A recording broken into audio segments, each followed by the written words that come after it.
Good morning and welcome to our Tech Tip Tuesday. My name is Mahela and today we're going to be showing you how to use Whiteboard.fi.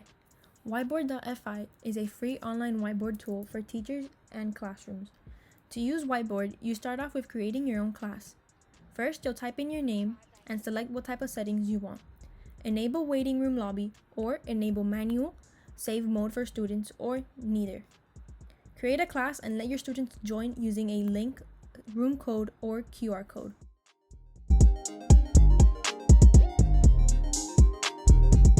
My name is Gabby and I'll be showing you the advantages that Whiteboard.fi gives you. Well, once you join the class, you'll be able to see the teacher's whiteboard. You could also see that students and teachers each get an individual digital whiteboard where they could draw, write text, make notations on images, add math equations, and more. As a teacher, you could see all your students' whiteboards in real time, so you could follow their progress while students only see their whiteboard and the teachers. Whiteboard.fi engages your whole class, including every student, and lets everybody answer. Now you don't have to worry if students are paying attention or not.